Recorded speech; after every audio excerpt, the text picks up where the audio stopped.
Begin. What's up, my friends in film fandom, wherever you may be and however you may be watching? Thank you so much for giving us a little bit of your time. I just realized I forgot to put the encoder in for Rumble. So Rumble's not getting this tonight, but I'll put it on Rumble eventually because what the hell?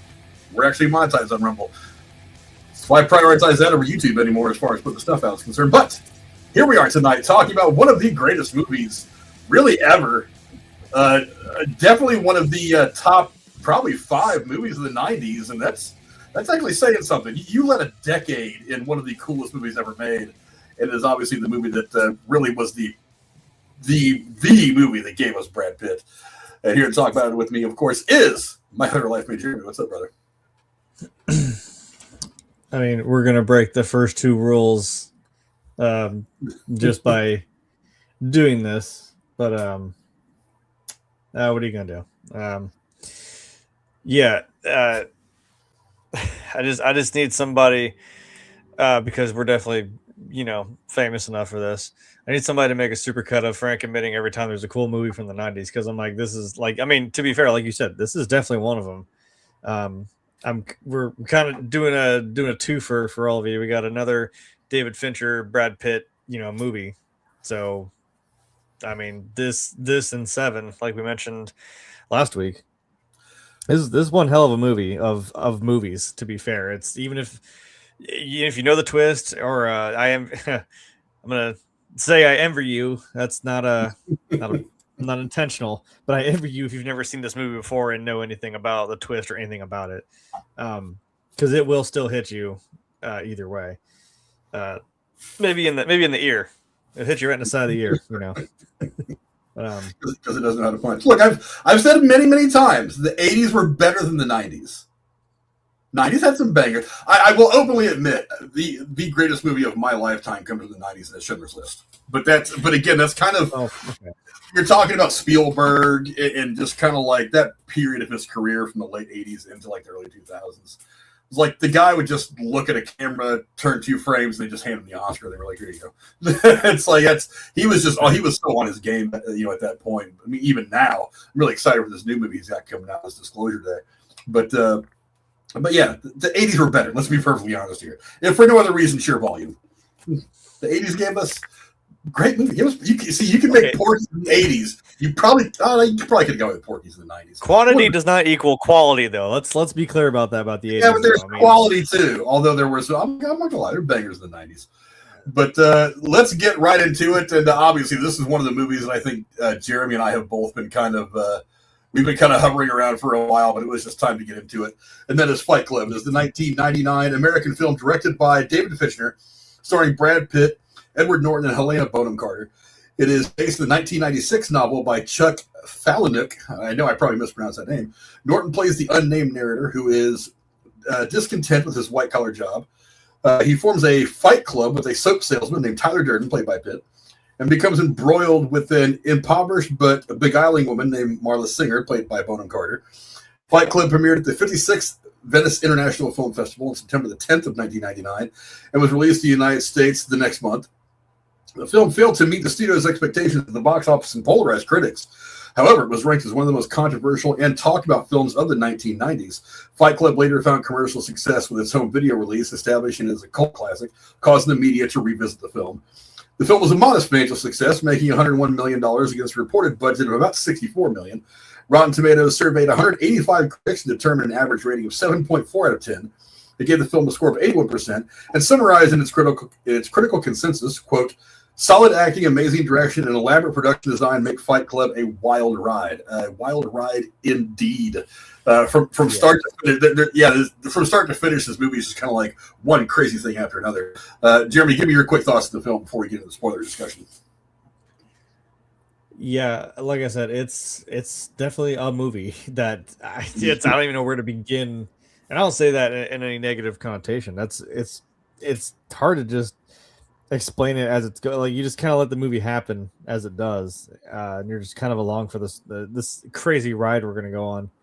And again, with like I feel like we talked about last week, I'm like, yeah, then it's that ending. It's that crazy, holy shit twist ending at that you get to.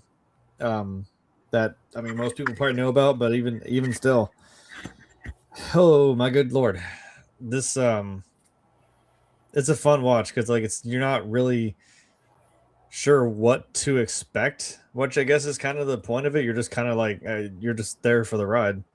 I'm trying to think. I'm like, if I pulled like 3 random things out of my head now about what this movie was about, you think I was fucking insane? Like, no, that happens. Like, a bag of human fat got cut on a fucking barbed wire and bust open.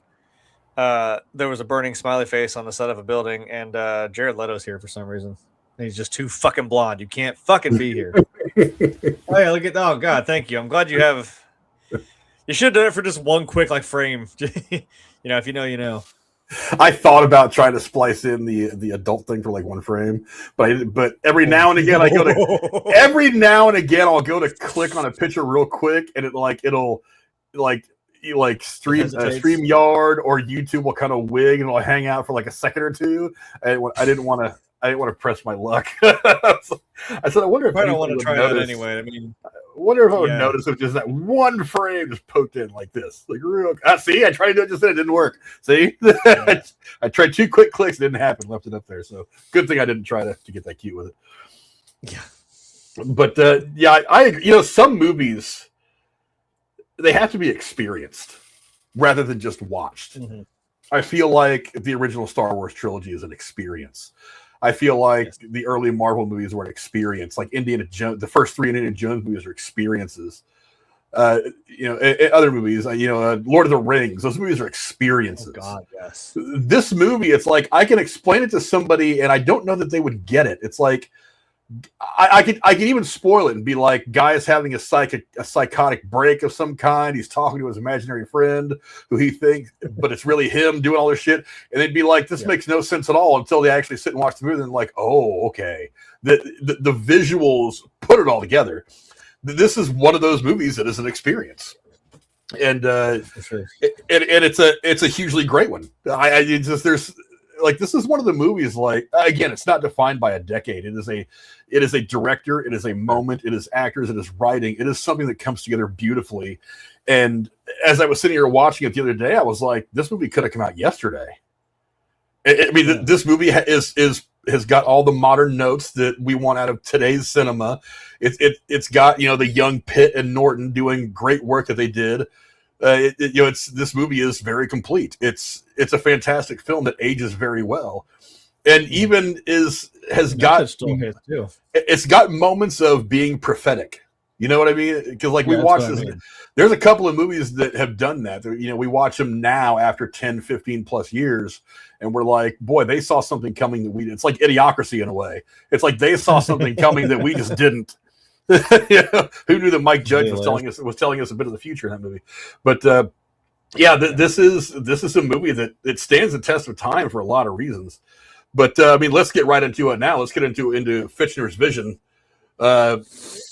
Did I even get a picture of Fichtner? I thought I did. Well, I didn't. I didn't organize my pictures like I tried to. I thought it was the last thing I remember to do. I'm like, oh shit, when I forget.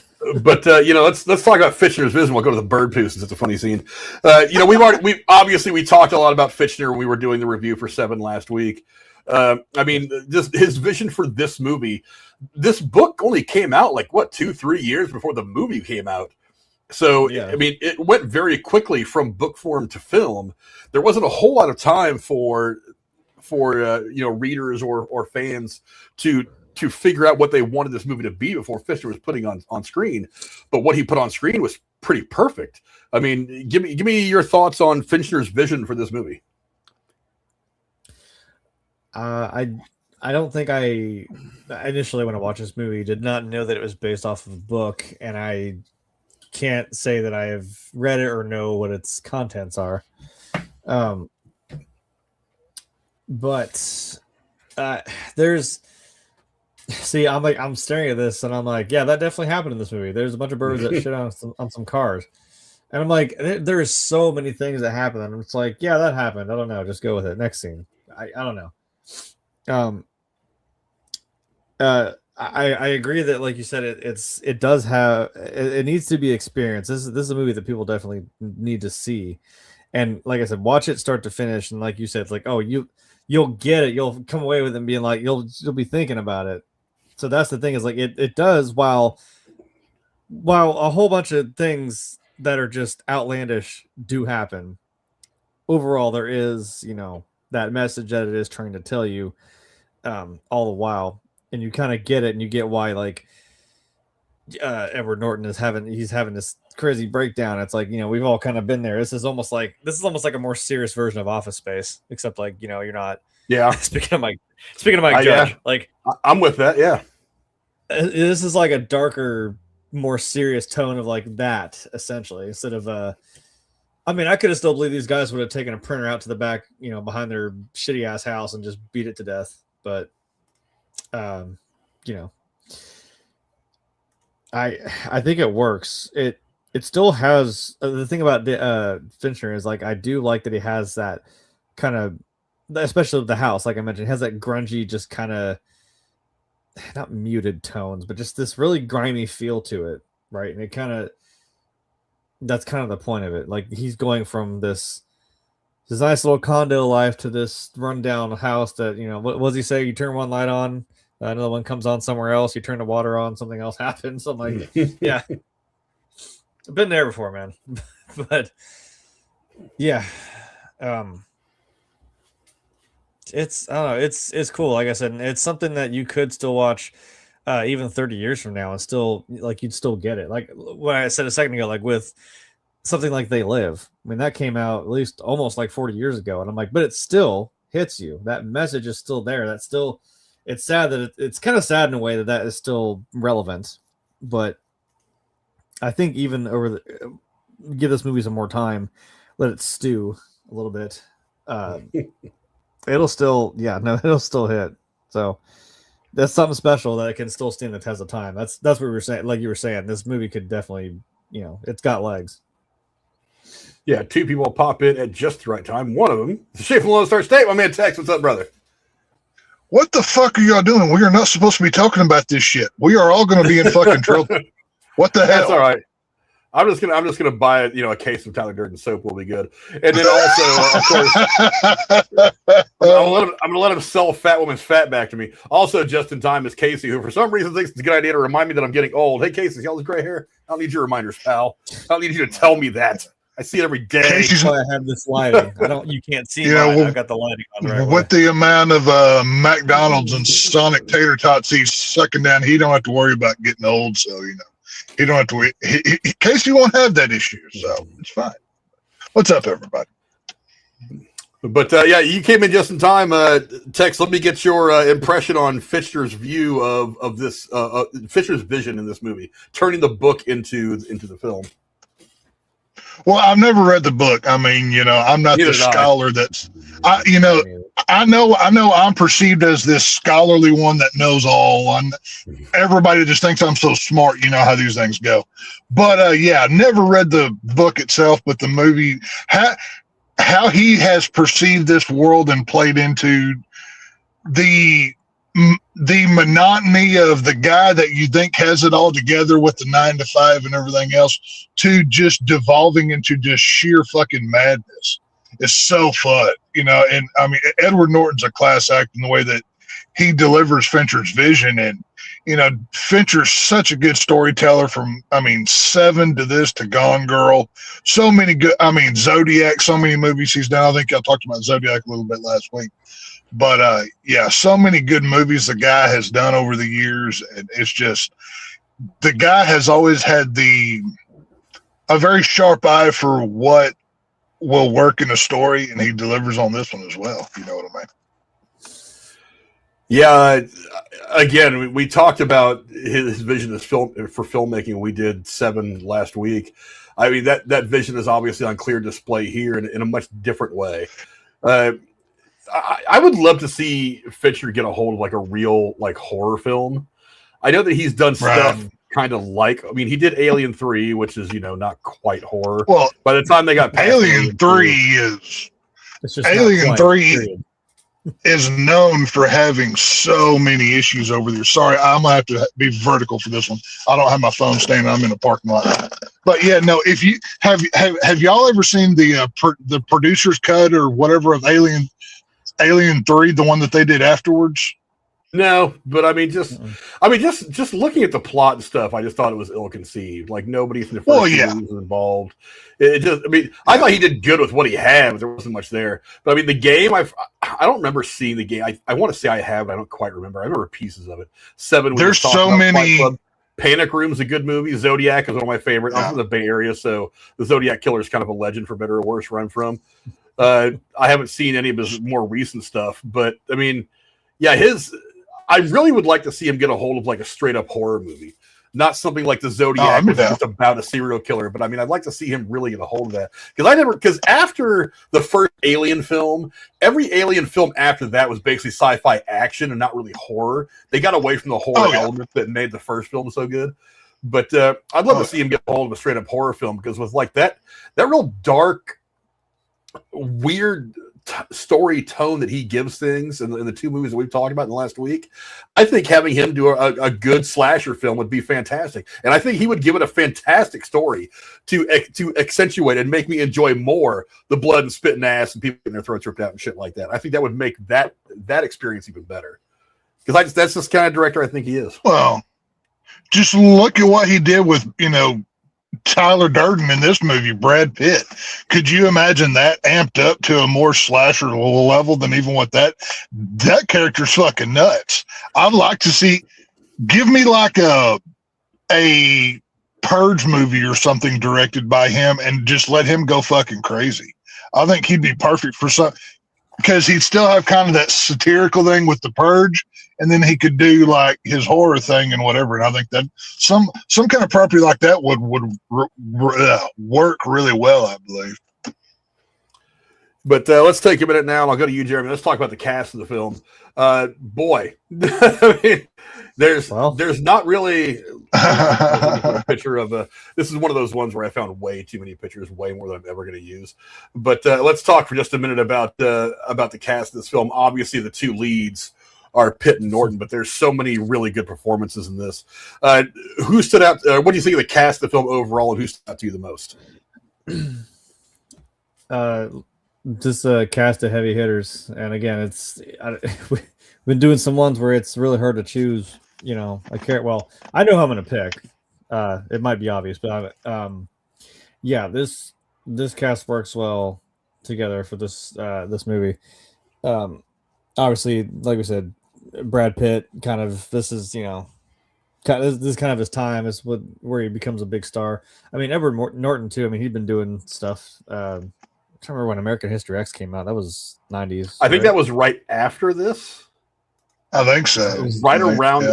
He did that and this movie back to back, as I recall. Okay. So yeah, and then of course when you get Helena Bonham Carter as Marla to kind of balance it out. But obviously, I mean, we all love Bob. My favorite's Meatloaf. I can't. Bitch tits. He might have bitch tits, but god damn it, Meatloaf is kind of like he might kind of be like kind of the more heartfelt character of this movie. And it's kind of genuinely like one of the sadder parts that I'm like, God, after all this shit, and poor fucking Bob ended up dying, and he, seemed like he was genuinely his friend, or like maybe one of his only friends. And in the end, all the crazy shit that Edward Norton ends up doing, man, ends up getting Bob killed. So it's Meatloaf for dinner again, guys. But damn, like a bat out of hell. Pretty much.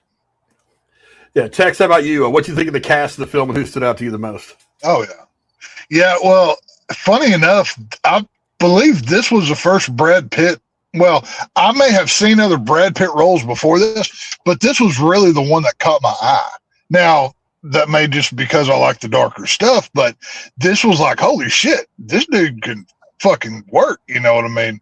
But for me, I'm not going to copy Jeremy's answer with Bob. I was going to go with Bob because Bob's just so fucking awesome in this movie. But I think Helena Bonham Carter, I mean, you got to be real fucking crazy to go to was it a men's prostate support group or whatever the fuck she goes to in this damn movie?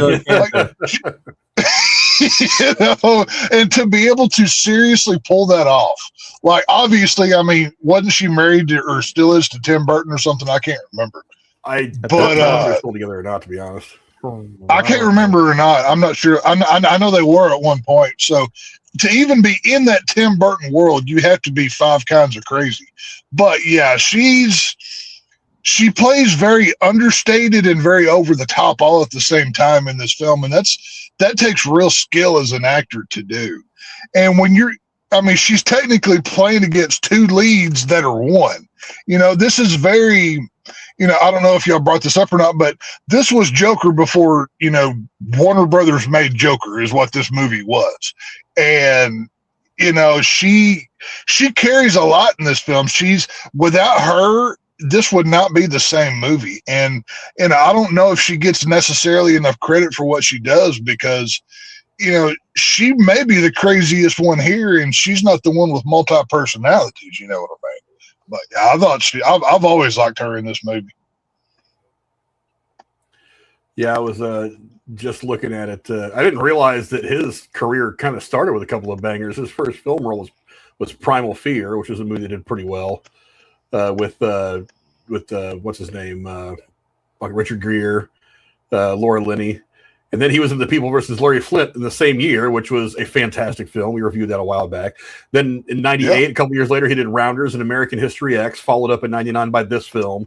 And then on and on down the line, The Score, which is a great movie with De Niro. Bite that. Put your mouth on the fucking curb. Yeah, that's a hardcore thing. Yeah, that's a pretty hardcore movie. I've been wanting to do that one as well. But let me get back to my stuff now. But yeah, I mean, the cast of this movie, like I said, it's so loaded.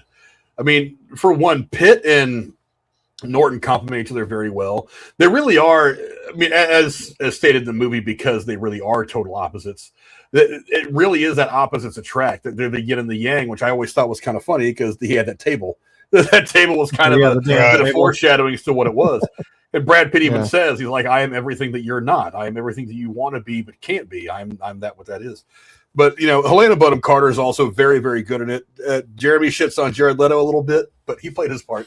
I didn't say that. I just said he's in this movie and he's too damn blonde. Now, I just repeated what he said. How deep into cult leader status was Jared Leto at this point? Like, did he have his followers yet? I'm not sure. This was actually, I think I read that he had just formed 30 Seconds to Mars Okay. a year before this movie came out. Yeah, I think it was a year before the movie came out and the band formed. Hey, I am a defender of Jared Leto's Joker. I know I'm one of the few, but I think he did not get a fair shake at that role. I would love to see a full movie of his Joker versus Batfleck. I still stand on that hill. I will die on that hill. Oh, I agree. You know, I would love to have seen more of where that was going to go, but unfortunately, it's for not. Oh yeah. But But I mean, for one, yes, I do love Robert Paulson. I love Meatloaf. I'm very fortunate that my youngest son, he's kind of like me. He has an eclectic taste in music. So I'll hear him listen to the modern crap, which I don't really like because it's very poorly written and it's not a lot of storytelling in it. But I also hear him listening to like 80s stuff. And so he started getting into a little bit of 70s stuff. He's getting into some indie bands and stuff like that. He's got pretty wide taste in music. And I was telling him a while back, I was like, one of the problems with music today is they don't make epic songs the way that Meatloaf made epic songs. Did that guy ever make a song that wasn't 27 minutes long? Every second of the song is good. Same. Like, modern music sucks. Yeah, they don't make like a November Rain from Guns N' Roses is one, like Bohemian Rhapsody from Queen. No songs that are just like, what happened to rock and roll? Like, it just died. The hell with a 2-minute song. We're gonna make some operatic, really crazy, long-winded story. Yeah, we're gonna put it in song form. And Meatloaf was the last guy that really did that consistently. To be fair, one of the more modern ones that actually is pretty damn cool is a Little Piece of Heaven by Avenged Sevenfold. That's a whole story, and that goes a whole goddamn place in like 8.5 minutes. So. That's a wild one if you want to see some crazy shit. I'm more of an Ice Nine Kills guy, but you know, it's all good. I say if I date myself, I watched out my friend's like little fucking screen iPod back in high school, and I was like, "What the fuck did I just watch?" I also couldn't see it; it's like that big. But I got the gist of what was going on. So, but you know, the one who I think carries most of the weight here has got to be Norton.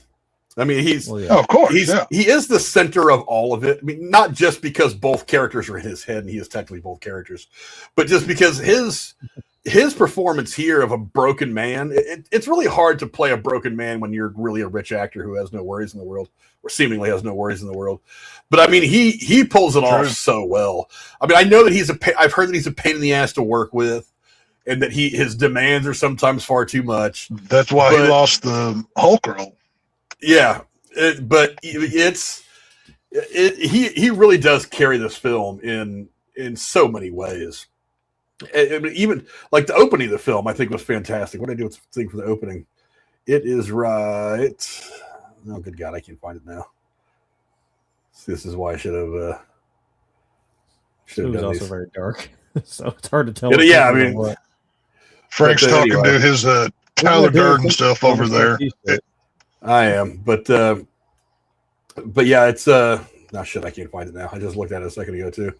But here it is, right there, very beginning of the movie. This is where he finds himself, and I was like, boy, you got a pretty lofty acting expectations if this is where you're starting the movie with, you tasting the barrel of the gun, and it's all gone wrong from the jump, and you got to figure. He's on the business, man. Yeah, you got to do all this, but. That's me. You're probably wondering how I got here. Well, let me tell you the story over the course of the next 2 hours. Yeah, how do we actually get to this point? Jesus. You probably. Let's see. Dr. Nick says one of the greatest movies ever. I agree. It's fantastic. What's up, Dr. Nick? Even how in the credits his name was the narrator. Yeah, he actually. I'll talk about other stuff that has come from the world of Fight Club here in a minute, but he actually later on after this movie he is given a name, but I forget what it is off the top of my head. I think we got it in my notes somewhere. But yeah, that's basically it. He's given a couple different names of the movie. I think even in the book I read somewhere that he was given like 2 or 3 names, but they didn't really commit to anything until a Fight Club sequel of sorts that came out that we'll talk about here in a minute. But Joe Compton says we're all violating rule number 1. Well, we're not talking about our real life Fight Club. We're talking about the movie based on our Fight Club. So I tried to save him officially. I tried to save them, Compton. They don't fucking know any better. This is all on them, not me. I'm just trying to fucking warn them. I mean, what the fuck, man? Well, they said if we did that, they were going to cut our balls off, like they were going to do to Edward Norton. But yeah, the cast is fantastic. Now let's talk about the plot. I mean, Project Mayhem. It's a guy loses his mind. Nutsery all around. A very interesting way of telling the story of this broken man. I'll go to you first, Tex. What do you think of the plot of the film? Did it work for you? Is there anything that changed? To borrow a phrase from another clown I've already mentioned, but it only takes one bad day. But yeah, I dig this. It was, like I said, this is one of those journeys into madness that is. I don't care if you've seen this movie 100 times. There is so much rewatchability of this. Just the Alice in Wonderland like rabbit hole this story takes you down. You see this guy putting together his IKEA furniture. He's living his perfect little out of the box life, and then by the end of it, he's freeing everybody. But this is one of those plots that is so relatable because let's be honest here. Who of us, if we had the opportunity to wipe out our debt, our everything, and start fresh, wouldn't fucking push that button right fucking now? I mean, come on, let's be real here. So that's why this story works, because you're not rooting for necessarily a good guy, but what he's doing is so relatable that you're like, you know what, dude? All right, I'll ride with you on this. You know what I mean? So yeah, I dig this plot. It's, this is, like I said, this was Joker before Joker even thought about being Joker. So yeah, I like it. I dig it. Jeremy, how about you? What do you think of the plot? Does it work for you, or anything you'd have changed? It does work. Like you said, it's something. I mean, as I just watched, excuse me, rewatched, the yearly tradition of watching the Boondock Saints, and to quote what Norman Reedus said in the movie, he's like, think about it. Yeah, like even you thought about this kind of shit. While they're like, hey, let's go let's go out and kill all the bad people and just only the bad people. You know, in this one, it's like, let's burn it all to the ground and just kind of build it back up, start fresh. So, it's something that's like you think about that and it's like, well, let's explore that for a second. You know, let's let the guy cook. Let's see where he's going with this. There's not really anything I would change. Even when you go back and you rewatch this movie, knowing what you know, it is kind of, you'll see it. It's like in ways when you watch The Sixth Sense again, you're like, wait, why was Bruce Willis's wife not talking to him? Oh, because he's dead, right? Like, they did do this in a clever way where, like, then when you think about it and you see it, you're like, oh, this makes sense. Like when it starts to unravel, like when she goes to his house and he says, Tyler's not here. She's like, what?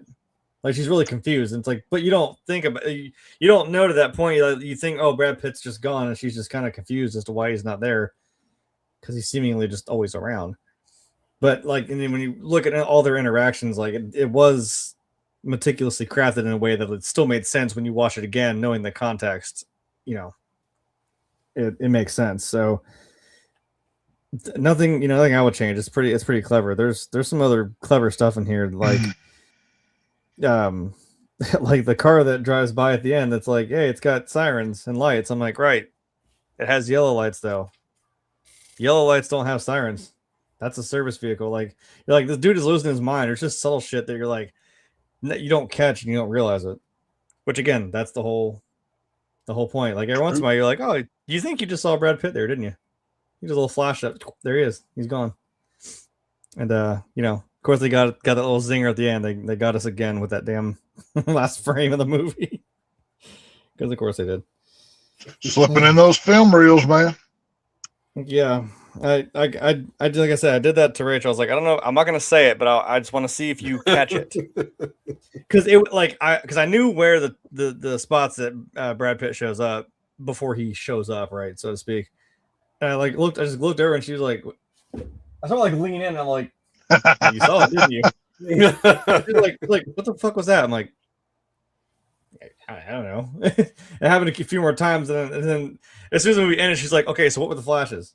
Because I even said somewhere in the movie we paused to get food or something, and then she was like, "I want to say it was Brad Pitt's character." I was like, "See, he says that later, where he's like, oh, you think you saw something, and you're pretty sure you know what you saw, but just a quick frame."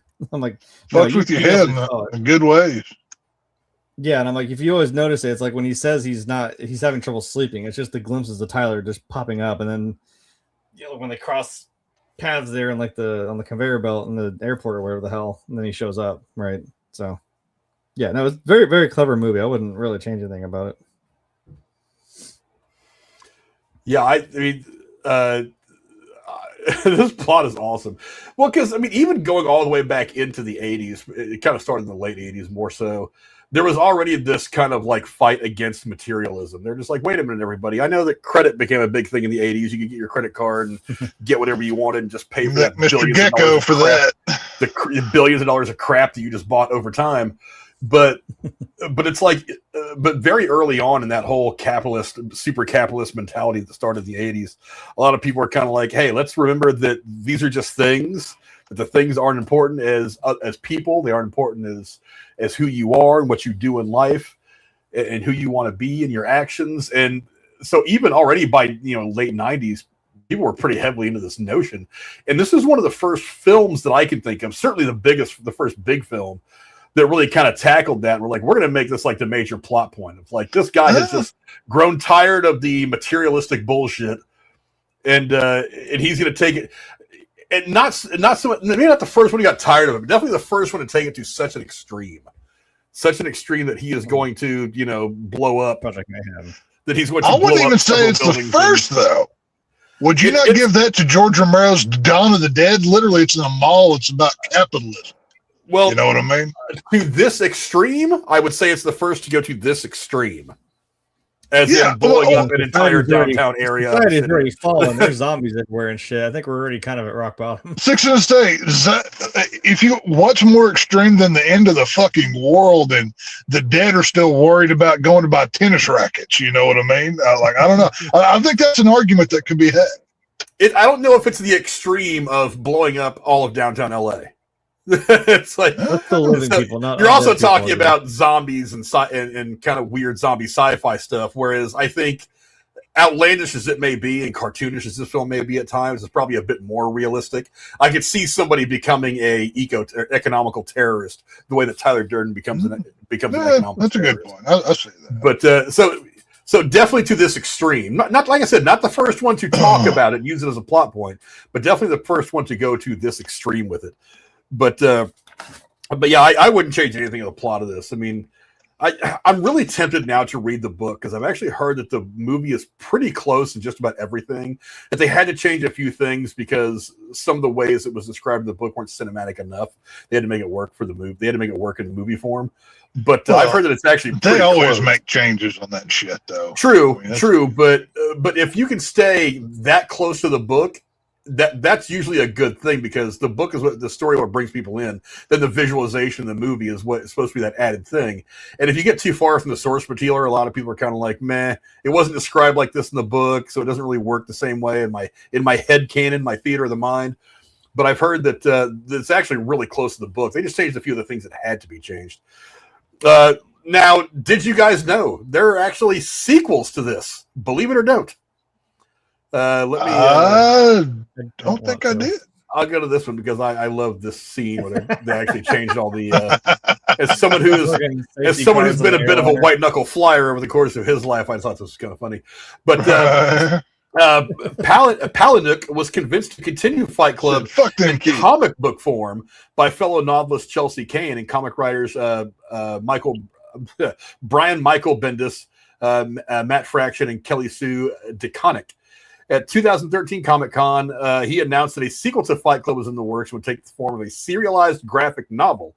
According to the writer, he said, quote, "It will likely be a series of books that update the story 10 years after the seeming end of Tyler Durden. Nowadays, Tyler is telling the story lurking inside Sebastian, who is apparently the narrator's name, I'll get to that in a minute, and ready to launch a comeback. Sebastian is oblivious. Marla's bored. Their marriage, apparently they got married for some reason, has run aground on the rocky coastline of middle-aged suburban boredom. It's only when their little boy disappears, kidnapped by Tyler, that Sebastian is dragged back into the world of mayhem." I did not even know this was a thing until I was doing research for this video. Let's see. I'm gonna have to find that.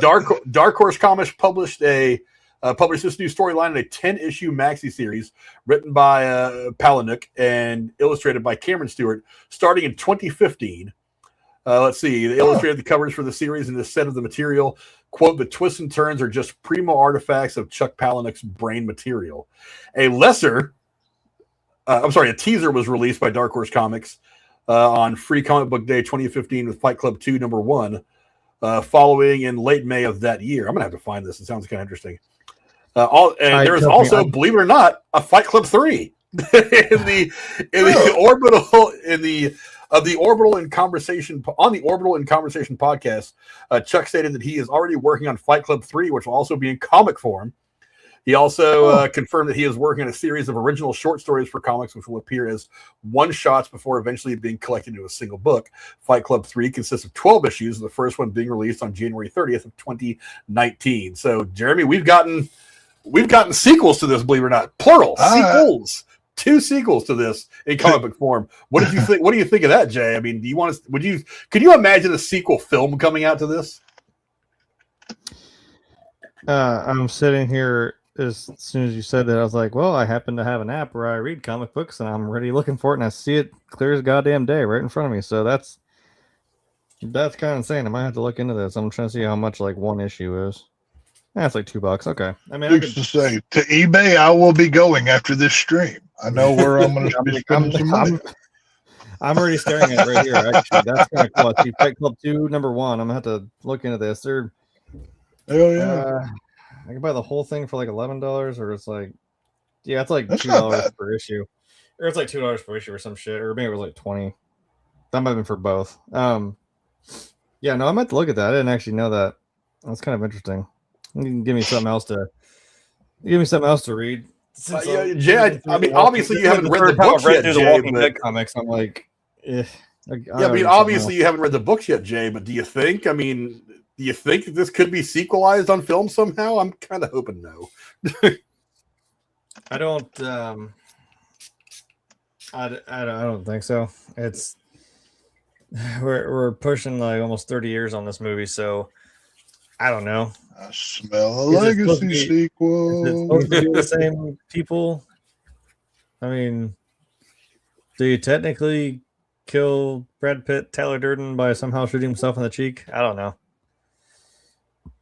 I don't know how this shit works. Maybe it was just symbolic. Because I'm like, well, I thought that's where this was going. Where I'm like, dude, you might have to end up just, ending yourself here because it's the only way you're going to get rid of this other. You know what? Let's have Bob Jr. I don't even. Sure, why not? He said he had kids, didn't he? So I mean, it's not a sequel; it's a spin-off. It's about Bob this time. Damn it! There you go. Well, we don't have Meatloaf anymore, though. Unfortunately. Yeah, Unfortunately. Yeah. I don't know. I don't think I'd want. I don't know if I'd really want a sequel. It's kind of like there's already something out there. Like you said, I was just looking at it. It's like it's there if you want it to be, but I don't know. Just stick with that. I'm gonna look more into that now. Now I'm gonna sit here and read this. I'm sorry, but movie form, I'd say no. I'm heavily considering going down the comic book store here in my town and asking the guy, like, hey, do you have the Fight Club comic books? I'd rather have the actual books than to look at them digitally. I'm still that guy who wants the paper in hand. But the question is if Bob Jr. is in it, like Dr. Nick asked, does he have nipples like his daddy? That's the curiosity. That's the question. That would be you can't have Bob Jr. You can't have Robert Paulson Jr. unless he's got gigantic man boobs and nipples. No. They need to flip it. He has a daughter that's flat chested. That's what they need to do. Just completely subvert it. That's what they need to do. And his daughter hates him because dad had all the tits and she got none. That would actually be a pretty funny plot line. That's what they need to do. But Tex, what do you think? Sequel in comic book form, great. Do you want to see a sequel in film form? Do I want to see a sequel knowing modern day Hollywood and how often and prone they are to fucking shit up? No, I do not. But I'm also smart enough to realize they've shit the bed on. They have milked the cow. It's damn near dry. I'm surprised we haven't had Fight Club 2, Redux, Electric Boogaloo, whatever the fuck they want to throw on it.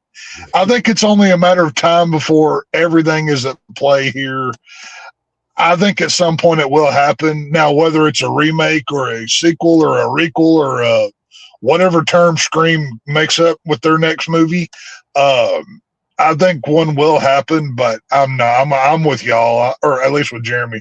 I'm not interested. To me, this is one of those time capsule products that needs to be preserved, and as fine as it is, and we can have all the comics that we want, but a movie's another thing. And it'd be completely different if legacy sequels were good, but I mean, we all saw Exorcist Believer, right? We know how that turned out. So but legacy sequels, while they've been hit or miss, the ones that have hit. I mean, Top Gun Maverick was a fucking banger. That's true. But there have been a couple that have been really, really good. It's getting better. I don't know. It's getting better. And let's face it, we're going to start seeing a lot more. Naked Gun wasn't a bad movie. It was a spoof. Yeah, but winning Oscars, it was fun. But to be honest with you, it's going to happen because like the boomers and Gen X, that's where all the money is, and that's why you're seeing bands like Metallica and all these bands that were big in the 70s and 80s still selling out arenas, where some of these more modern acts are selling out little bars somewhere because the younger generations are much smaller. Our generation still outnumbers them by a lot. So we still have all the money to spend. That's why all these bands from the 70s and 80s are still touring and making good money. So they're looking backwards now at a lot of IP and saying, hey, wait a minute. The generation that loved things like Naked Gun and Top Gun, they're still going to movies. They're still spending money. We're going to go ahead and do legacy sequels. So there's going to be more legacy sequels coming. So it's a possibility. Do I want to see it happen? Absolutely not. Do not touch this movie. I've said it before. You can't paint a sequel to the Mona Lisa. You just can't do it. The Mona Lisa will always be the Mona Lisa. Now, can you try? Sure, you can try. Like I said, if you've got a story idea, shoot your shot. But I mean, I just don't want this one touched. You know what I mean? That's one of the things that happens with a lot of franchises that are good. It's like they start to run stale after a while. That's why a big part of me, and I've said it before with horror movies, I know you disagree, Tex, but 3 movies, done. Stop right there. Once you get to that 4th, 5th movie, you are really straining the creative muscle, and it's. I think it depends, but it depends on what kind of story you're telling in the horror genre. But on some instances, I would agree. But on fuck. Halloween 2018 did what, $250 million domestically? Yeah, that fucking says something, you know. And it depends on the kind of story. If you're doing a Fight Club, that's much different than a serialized, you know, kind of individual character. So that's a different measuring stick in my book. But you know, I get what you say. But you know, also, I don't know if you realize this, there was also a prequel. Let's see, Expedition is a short story prequel to Fight Club released in Palahniuk's Make Something Up, Stories You Can't Unread works that came out. So he actually wrote a prequel to this as well, which is interesting. I'm going to have to look that one up. But there's there is a lot of Fight Club story out there to be pulled off of if they wanted to make something else. I hope they don't. And honestly, I think at this point they probably wouldn't. I can't imagine that Edward Norton would come back to do it because he's developed this thing about how he wants like final edit control and all this. I don't think anybody's going to want to fuck with that. I mean, Brad Pitt's. I could see Pitt coming back. I really could. I think he probably would look at this and be like, I did Fight Club. I've done all these other big things, the Oceans movies, F1. Why can't I go back and just do this thing and have fun with it? He'd probably make a good paycheck off it too. Don't get me wrong. But if he wanted to just really like do something for shits and giggles, I think this would be the kind of thing he'd want to do. I don't see Norton revisiting it though, to be honest.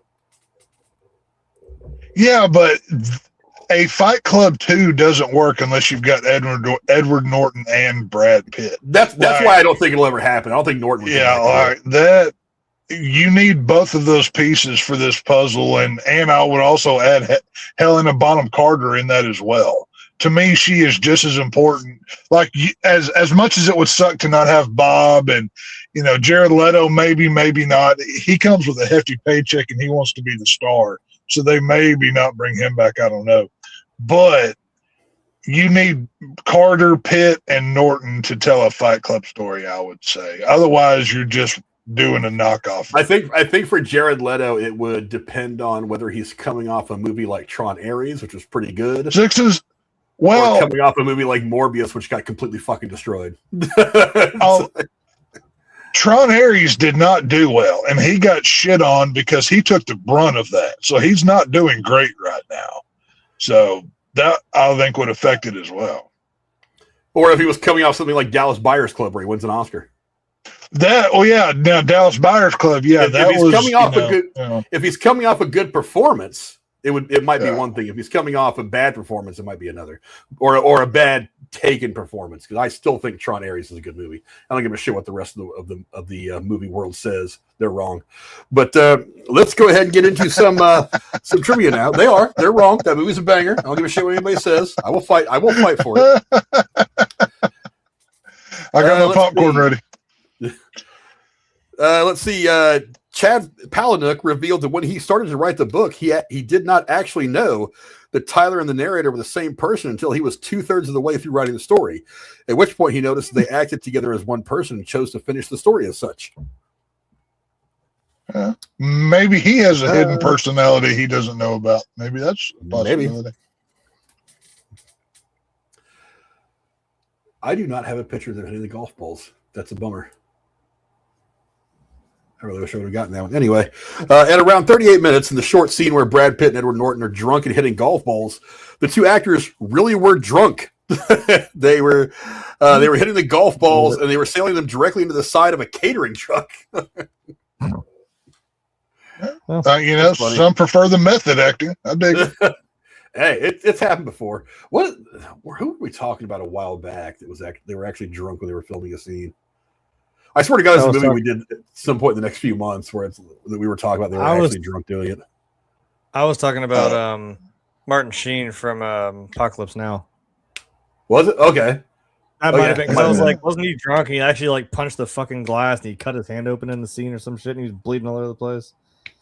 Maybe. All I know Yeah, is like I love when actors get really into it like that. It just gets shit faced. I know other actors have done it. I can't imagine it's the only time it's ever happened on screen, but you know, it'll happen. Sure. Let's see. I haven't used this picture yet, I don't believe, which is an interesting scene. At around 52 minutes, the original pillow talk scene had Marla saying, quote, "I want to have your abortion." When this was objected to by Fox 2000 Pictures president of production, Laura Ziskin, David Fincher said that he would change it on the provision that the new line could not be cut. Ziskin agreed, and Fincher wrote the replacement lines, quote, saying, quote, "I haven't been fucked like that since grade school."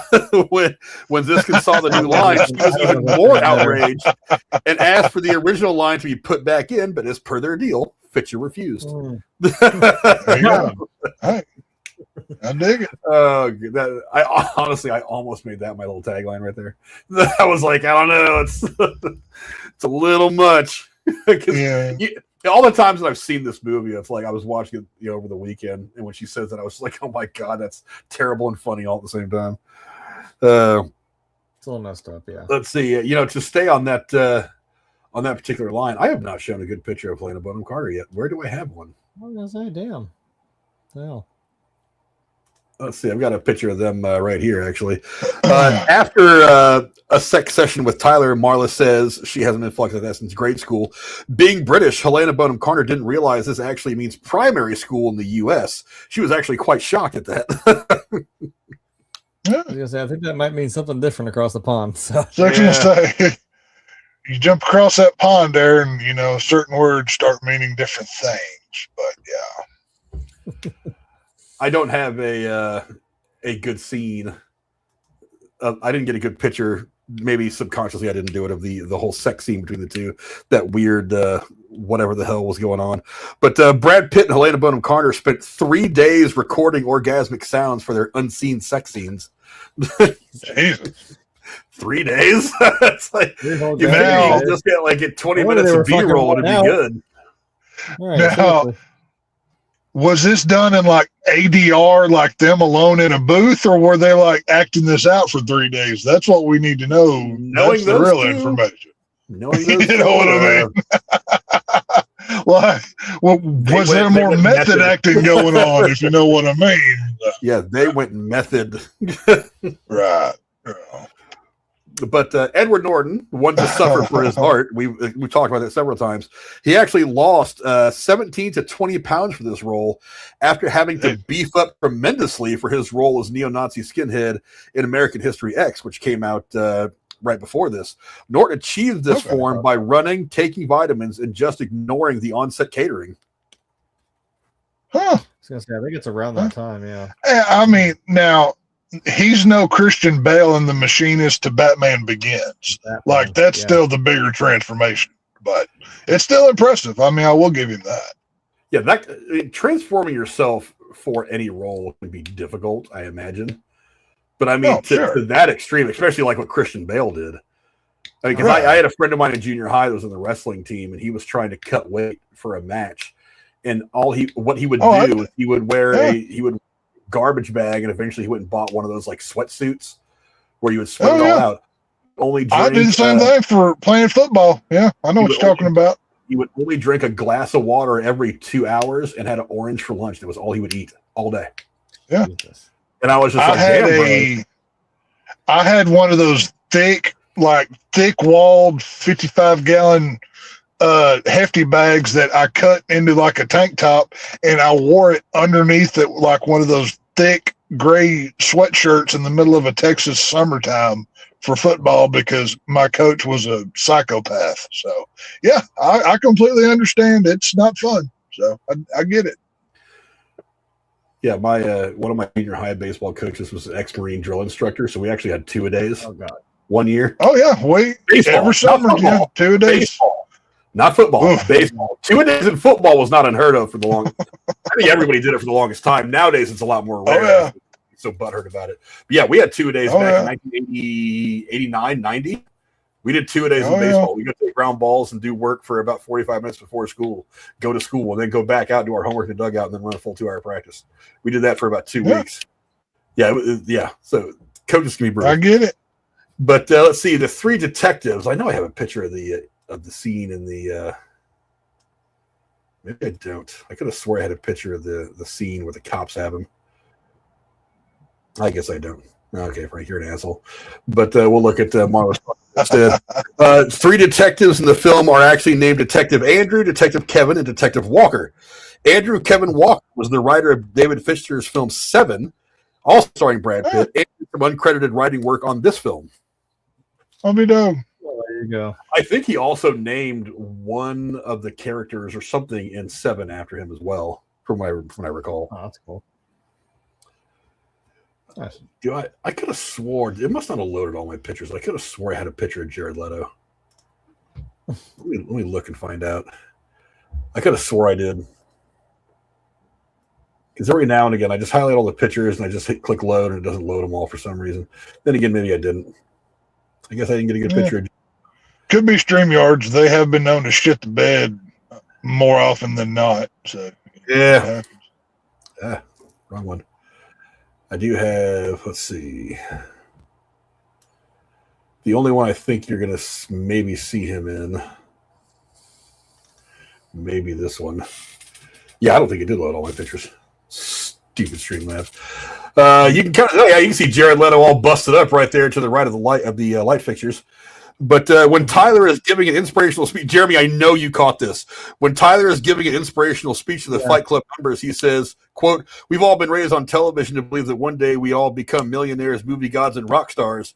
Right as he says rock stars, he looks specifically at Angel Face, played by Jared Leto, who formed the band 30 Seconds to Mars a year before this movie came out. You know. Yep. I do know that one because I'm like, it is hilarious. He looks right at him. I watched this Sunday night, and when I was looking at it, I was like, I didn't realize he had done it until I was watching it this time. I was like, oh shit, that's funny. He looked right at him. Oh, yeah. I don't know if he meant to do it or if it just happened, but it worked out famously. I think that was awesome. Mm-hmm. But let's see. We're gonna go to this now. I've been holding this picture because I wanted to use it for this particular piece of trivia. You see, I'm fucking up the logo. Let me take the logo down for a minute. I'm going to take the logo down for a minute just because I want to make sure. How do I take the logo down? That's been forever since I've had to mess with anything on here. It's off on the QR code. Oh, I'll find it. Logo. There it is. I'll take that down for just a minute so you guys can see this. The dots indicating real changes on a film print have never actually been known in the business as cigarette burns. This was made up by Chuck Palahniuk for the book, and it was carried over into the script. After the movie was released, people began to actually believe that this was true. Although I have seen those on movies. I know I have. Yeah. Oh, yeah. Well, I mean, if you've ever went to an old theater that had an actual projector that used an actual reel, you've seen that kind of hell. That's what grindhouses and especially like grindhouses and drive-throughs were famous for. That's why anytime somebody does a modern day movie like that, they digitally add that stuff to make it feel like that. I mean, it does exist. Yeah. My dad actually did stuff like this right before he went in the Army. He went in the Army when he was 18, I believe. And I think when he was 16, 17, he used to work at the Rio Del Mar Theater in Santa Cruz, California, where we grew up. And that's one of the things he did. Is he would go around and clean up, but he also did stuff with the projection room and stuff for changing reels. Oh, that's awesome. Oh, wow. Nice. I would love to. I've never actually been inside the projector room of a theater. I'd love just to go there and look. I think that'd be kind of dope. Yeah. But talk about some potential casting stuff now. Some of it is intriguing. Honestly, I'm kind of glad we ended up with what we got because I don't know if this would have worked out in either way. The producers at one point considered both Matt Damon and Sean Penn for the role of the narrator, but David Fincher wanted Edward Norton, having been impressed by Norton's performance in The People vs. Larry Flint, a good movie. I'd say more Matt Damon than Sean Penn, but Edward Norton was the best man for the role. I'll say that. Yeah, I can't. I don't know. I mean, well, let's see.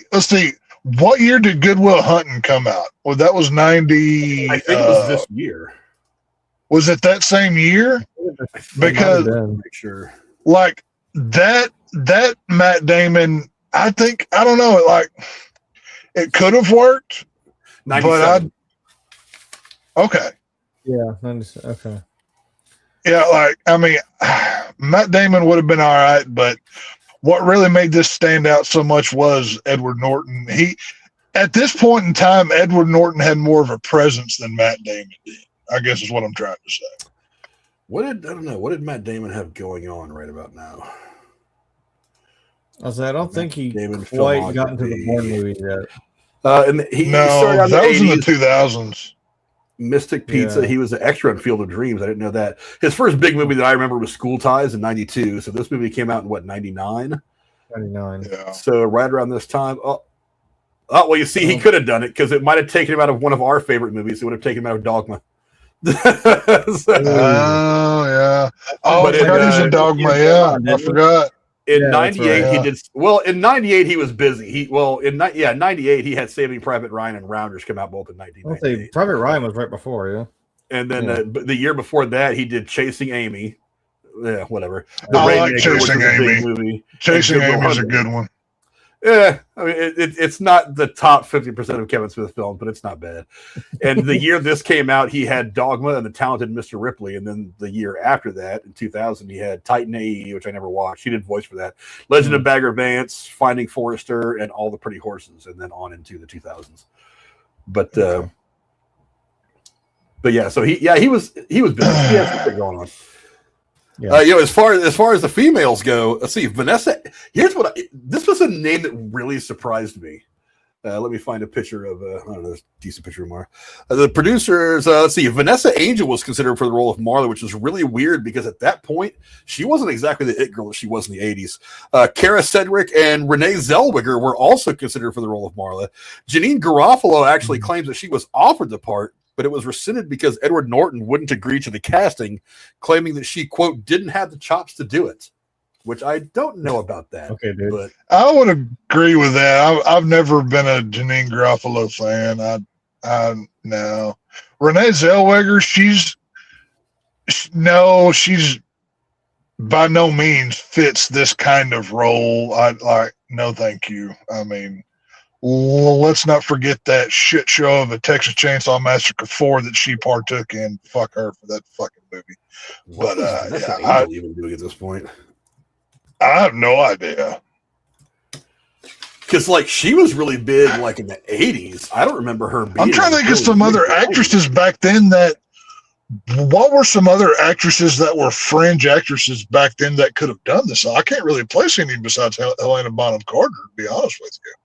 I guess maybe she was pretty active at this point. I don't know. I don't remember seeing Vanessa Angel a lot of anything, because I know she started out as a model in the 80s, and then the first thing I remember seeing her, the first movie she was in was Spies Like Us, which is something I had in my head the other day. I want to review. We may have to do that here soon. But and then she was in King of New York, which I can't remember seeing. I don't remember. She did a lot of B movies. And the next big thing she did was she was in Kingpin in 1996. And she's been active for a while, but I have not seen any of the shit that she's been in. It's been a lot of.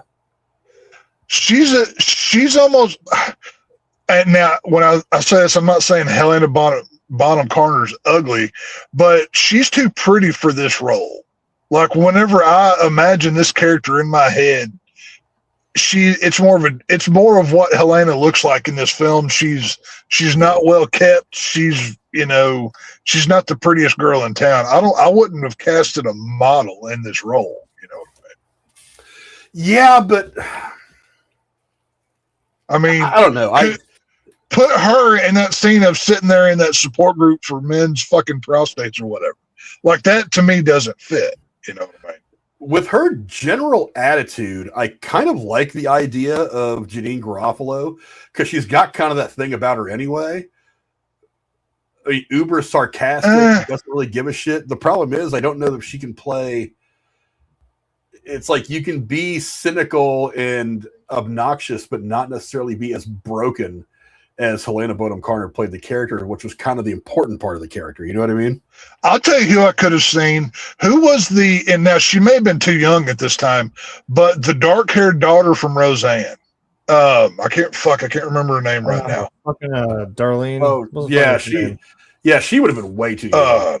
She would have been way too young. But if they ever wanted to do like, no, maybe she wouldn't have been. She'd have been in her late 20s. She could have worked in this role because she to play this role, you have to have still be likable, but still be a cunt. You know what I mean? Like that's basically what you have to be to play this role properly. And the darker haired daughter from Roseanne, I think she could have pulled this off, but I don't know if age wise it would have worked. But Janine Garofalo, I've just never found her to be a good actress, to be honest with you. I don't think she has the chops to do it. Yes, I don't know if Sarah Gilbert could have done it. She would have been Sarah Gilbert. 24. She could have done it at 25. Yeah, that would have worked. That could have worked. Yeah, maybe that would have worked. I could have seen her. I was sitting here thinking Elijah Dushku, but she was like fucking 19 at that time, so maybe not. Oh, I'm gonna have to rewatch. Hey, I watched Bring It On for the plot. God damn it!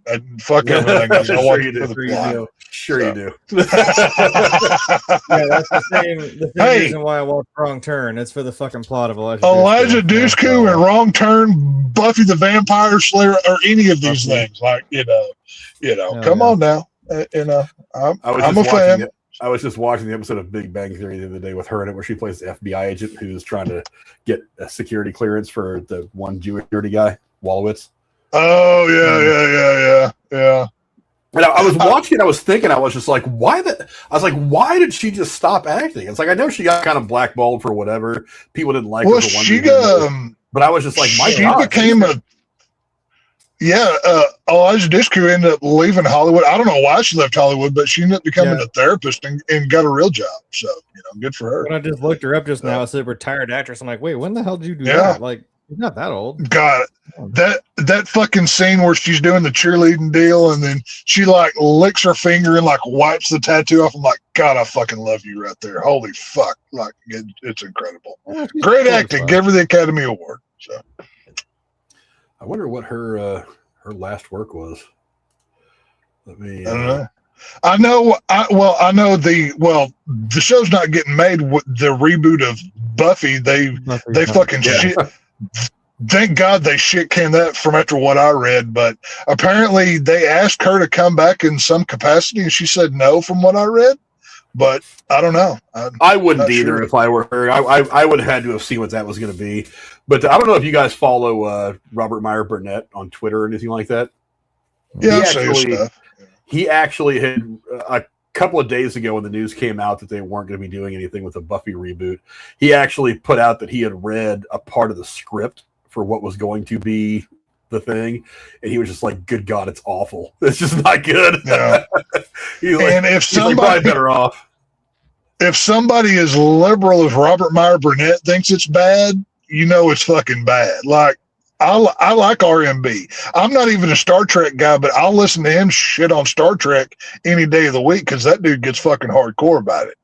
But if he's calling shit out, it fucking sucks. So it is what it is. Well, I'm looking at her list of stuff, and I'm like, good God, I forgot she was in half the shit. But, God, that poster of Elijah Dushku for Wrong Turn in that torn white tank top and the black bra is burned into my brain. Like, yes, thank you. Like, I will always remember that. So, yeah, I dig it. But hopefully she makes a little bit of a comeback. Come on, Kevin Smith, give her a call. Tell her you want to put her in the next Jay and Silent Bob movie, the next View Askew Universe film. Just a cameo, quick one. I bet she'd do it. I don't know. I finally broke down and watched that Jay and Silent Bob reboot. I don't think Kevin Smith needs to do anymore because that was rough. It'll be fine. It was awesome. Yeah. The reboot was funny, but that's all the trivia that I have for Fight Club. I don't know. I'll get you. Go ahead and close this out and get your guys' thoughts on it. I'll start with you, Jay. Give me your final thoughts on Fight Club, and then maybe I'll go over some of these pictures I never got around to using. I'm sorry, I was trying to think of other people from the 90s. Winona Ryder would have been interesting. She's also known for being. Yeah, that could have worked. Yeah, that's a good one. That's a good one. I know there's one I'm missing. Fucking Winona Ryder. Yeah. That would have actually been really fucking good. I think she would have. Yeah, that would have fit the bill. Yeah. Here's the picture of the cops that I couldn't find earlier. Here it is. Yeah. Right. There you go. We're on final thoughts. Yeah. Yes. Okay. Yeah. As we said, this is a movie that kind of transcends into experience territory, like Frank mentioned at the beginning. Oh, yeah. It's a really wild ride, and it's totally yeah. See what I mean? Each one of these frames, I'm like, I could maybe explain to you why it's happening or what led up to it, or but that's a CVS receipt length of lore I gotta get to. Okay, so we got to this point, and how we got here. Like I said, I turned into fucking Charlie Day. I'm trying to explain this whole fucking thing. Get the yarn out. Yeah, but it's worth watching and just going along for that crazy ride that we go through, and even if you know the twist, and again, if you don't, it's definitely worth it. It'll leave you kind of fucking mind blowing. You'll be thinking about it. Also, you get a banger of a fucking song at the end. You get "Where Is My Mind." I've always said, like, there are songs that are just intrinsically tied to a movie, and like that's definitely one of them for this. So yeah, this is definitely a recommend. I don't know where it's at. I don't really care where it's at. Go watch it. Should be on your DVD shelf. I've actually got the I don't know if you guys can see it back there or not, the Deadpool cover, the Fight Club with the Deadpool cover. Oh, god damn it. I didn't know they did one for this one. Oh, that's cool. I think I do on this one. I'm not totally sure. I had to dig. Like I said, right there, I've got two little sliding doors. I told Frank, I'm like, I need to make, like, the Hot Fuzz, like where Nick Frost opens up this whole thing. It's just like, it goes everywhere. So, need to have that as part of my background. I'll just move the camera over just a slight bit. This is hiding the mess right now. That's what I'm doing. That's what you don't get to see. So.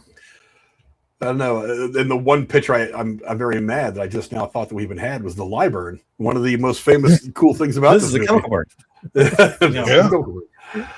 Tex, give me your final thoughts on Fight Club. This is not a film you watch. It's one you study. And it's a good study. It's like Jeremy was alluding to earlier. Every time you watch this, you know, oh, did I see something there? And then once you notice that there's little clips and shit thrown in, you're constantly looking for it, so your mind starts playing tricks on you. That's what's so fun. This is a mind fuck of a trip, and you love every second of it. I don't think I've ever met anybody that doesn't like this movie. This is one that it's definitely a generational film, I would say. I would say this one, I don't think this is a Criterion Collection movie, but I would definitely throw this in there as one that deserves that level of remembrance, because it's a trip, man, and it's a lot of fun to watch. It fucks with your head, and it's a journey into madness that you can rewatch over and over again. It's a lot of fun. Yeah, I said it before, at the beginning of this review. This is a movie that is an experience. It's not a watch; it's an experience. Yeah. Especially if you're someone who's aware of some of the things going on in the world, at least domestically, if nothing else. It's a movie you have to watch every now and again to remind yourself that there really is great artistry in film. Not everything is, Marvel. Not everything is, the cookie cutter filmmaking. Some people like Fincher are out there making great films, telling great stories, getting great performances out of great actors. And this is definitely one of those films. It's fantastic. You should absolutely watch this. If you're still a physical media person, this should absolutely be one of the films in your collection. It's awesome. I don't know if you caught it, Jeremy. If you've ever watched all the way through the credits, this actually pops up at the end of the credits. it's one of those warnings like we usually see after the boneyard part of the credits. It says, if you're reading this warning is for you. Every word you read of this useless fine print is another second off your life. And it's written by Tyler Durden. So it's even at the very end of the movie, when 99.9% of the viewers are done watching it, he's, Fincher is even taking shots and saying, hey, make sure Fincher was...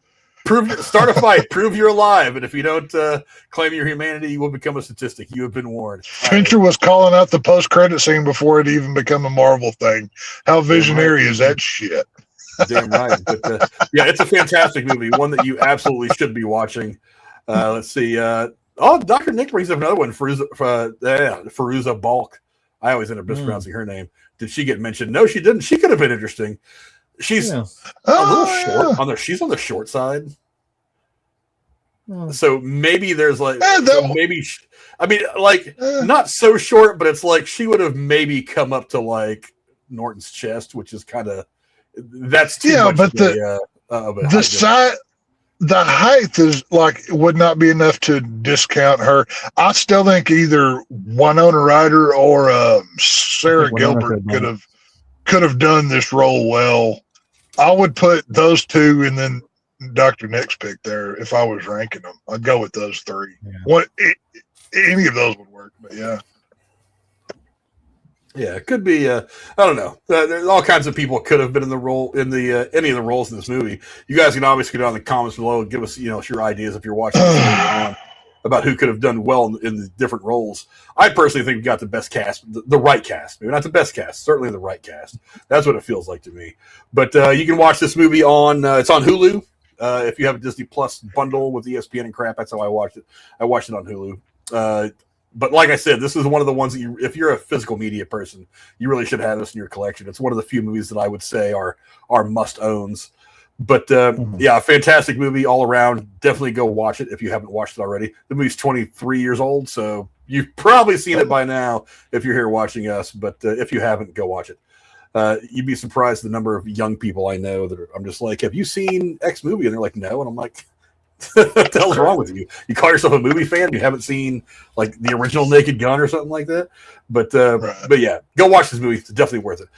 Thanks to my co-host for being so awesome as always. Sorry, with my head of life mate Jeremy. Where can the folks at home find you, my friend? Here Tuesday, Thursday, doing God knows what.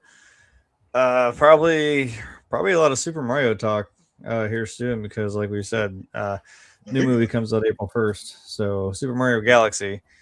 I think I keep saying it. I keep pushing for this. Another fantastic 90s banger of the Super Mario Brothers movie. We have to watch this movie. Well, I wouldn't call it a banger, but if you're staking your argument for 90s movies on that film, I'll tell you what. I'll counter with the 1987 version of He-Man with Dolph Lundgren, so we can at least try to keep things balanced. Man, that's a fight for the ages. I'll tell you what. I'll put that poll on out on YouTube in the community tab. Now, if you want to talk about the Super Mario TV show, do the Mario, dude. Like that was a fun childhood memory. Oh, with Captain Lou Albano? Yeah, with Lou Albano. There you go. Yeah, there you go. Who didn't like to do the Mario dance? That was fun as a kid. That was early 90s, wasn't it? I want to say that was early 90s. I think so. I think early 90s, yeah. Yeah. Because I just saw a video about that on YouTube not so long ago that I was watching. Yeah. Yeah. Super Mario Brothers TV show. Yeah, I'm pretty sure that was early 90s. I think it was. Super Mario Brothers Super Show ran from, where are the dates? I think that was 80s into the 90s. I think it was. Released. It was, let's see, released September 4th, ran from September 4th to December 1st of 1989. That can't be right. That is. This is the one. Lou Albano was Mario. Danny Wells is Luigi. Then it must have been in like reruns and syndication and shit because I remember seeing that. Yeah. Like that had to have been reran because like in the early 90s whenever I was a kid, I remember seeing it. Yeah, I remember seeing it a lot more in the early 90s. But whatever. Yeah. Anyway, Mario talks. And I do, speaking of video games, I want to give a recommend of something I actually came across because I sit here and do this for fun. Whenever big sales come on PlayStation, I'll sit there and I will go through the entire list. I mean, like down to the nitty gritty of like stuff you'd never even like see the light of day, right? And I came across a little indie game called Sir Whoop Ass. I'm not kidding. It's called Sir Whoop Ass for like $10. It's the most unserious like fantasy RPG I've ever played, and it's the funniest shit. It's just like, what if it didn't take itself seriously? You have like a medieval tavern, right? You're going to the medieval tavern as you do, but on the outside of the building, there's a big neon sign that says Wi-Fi. I'm like, this is the dumbest shit, and I love it. It's so goofy, and it just does not take itself seriously. A lot of references to other stuff, a lot of other games, other movies. Like I upgraded from this sword. There was one called the Fool Splitter. Its description is just I pity the fool. I'm like, sure. This big two-handed sword is called the Fool Splitter. I'm like, yeah. Was it okay? Decorated in gold chains too? That'd be kind of fun right there on the hilt, something like that. I think it had some like gold inlet. Yeah, because like the one I have now does like fire damage. It's like really tricked out, but like I think it had some gold. Cool. All kinds of weird like hats and accessories. And they just do dumb shit. So if anyone just wants a really funny game for like $10, it's on sale right now on PlayStation. It's called Sir Whoop Ass. It's ridiculous. I've been having so much fun playing. That's my shout out. And the shape for the Lone Star State Romantic, where the folks at home find you, my friend. Well, like I said, I'm not able to be here live as much, but I am still contributing where I can. I'm doing my part, as the Starship Troopers would say. I did just see Ready or Not 2, Here I Come. And let me tell you what, well, I won't spoil what I said in the out of theater reaction that I've already sent to Frank that he can post anytime, but y'all need to go watch this movie. Samara Weaving fucking kills it. There's Elijah Wood. Oh my God, he's so good in this movie. Like, just go watch Ready or Not 2. It's theaters this weekend. And I would say this is one that I would nominate, deserves its own, full review here on the channel if y'all are interested. But go check out Ready or Not 2. It was awesome. Yeah, you can find me back here on Tuesday. Once we decide what movie we're going to be reviewing on Tuesday, I will let you guys know. You will see the thumbnail on the stream up there. We'll do something. Obviously, I'll be coordinating with Jeremy when we're going to start doing some Mario content, because I know that movie is on the horizon. So we'll be doing that as well. Also, I do own that movie on physical. Damn it! I own the 1993 movie. I might subject myself to it one more time for the sake of doing it. Or even if you want to hold that, I won't even try to put up there a movie that's as good as. The only thing good about that movie is Dennis fucking Hopper. Everything else can suck my left nut. That fucking. Yeah, that's not even a hard ask. It's like even he's a little weird in that movie. Yeah, I'll even not throw out there the 1987 version of Dolph Lundgren's He-Man. I will even pull that back, and I will offer up against as a terrible 80s movie, Howard the Duck. How about that? Oh, no. Howard the Duck kills. That's not bad. Howard the Duck kills Mario. Yeah, that's not bad in the same way. That's actually. I would say put up Dolph Lundgren's version of Punisher against the Super Mario Brothers movie. I would say that's more comparable. Dr. Nick thinks He-Man was awesome. I love the 80s, like 11 or 12-year-old that was watching that was all about that movie. I watch it now and I'm like, it's cringe. It's one of those movies now that it's like, I'm proud that I liked it when I was 11. The movie had so little money they had to fight in the fucking dark because they couldn't build a goddamn set. Just saying. So, come on now. What's up, AJ? You're coming in right at the end, brother. Try to go back and give the rest of the stream a watch if you would. AJ needs to come hang out with us one night and do a little thing. I'm thinking about doing like a hangout. I'll tell you what, AJ is AJ and I have spent many an hour talking horror. If you ever want to do a horror review, I know Hellraiser is his thing. So if you ever need a Hellraiser guy, AJ would be the guy to get a hold of. So it's what he specializes. Hell yeah! Never enough horror guys. Not nearly enough horror movies to talk about with all the people we have. Yeah, I've been saying that for years, man. You can't get enough of these horrors. They're just, they're just so fun. Dr. Nick reminding you to go watch him and Alex on Mondays. Definitely go watch him. Yeah. Alex on Mondays. Go watch Night Watch Zone. Go watch American Werewolf. Go watch Casey Gaming. Go watch Drew Gaming. Go watch Heist Man. Go watch him. He's going to be live tomorrow at 9:00 my time. Go hang out with him as well. Go check out all these creators that are down there in the links below. All fun people, all cool people, part of the Derailed Network. All people that you should be watching. Get off my lazy ass. I'll be there too.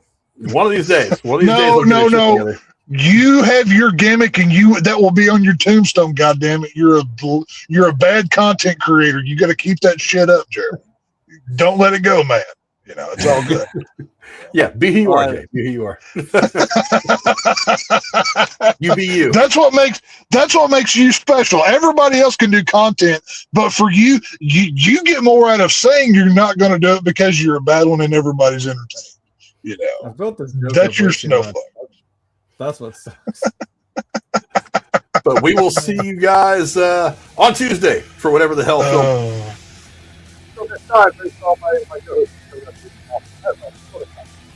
Yes. I'm not gonna lie. I actually, when I got done watching this the other night, I went and looked up how to make soap, and it's not that hard. I think I might have to give it a try. My granny used to make soap. What's in the ingredients of that, not how you attained it.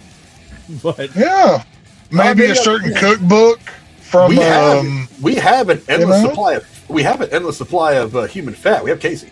So. oh my God. Donate to the cause, Casey. Come on, Casey. I'll even give you 25 cents for every bar we sell. Casey's our Bob. Oh, holy shit! Casey is our Bob. That totally fucking works. Oh no, we're gonna edit his part. It's happening now. That's great. His name that's great. Is raw.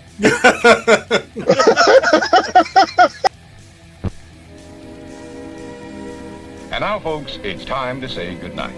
We sincerely appreciate your patronage and hope we've succeeded in bringing you an enjoyable evening of entertainment. Please drive home carefully and come back again soon. Good night.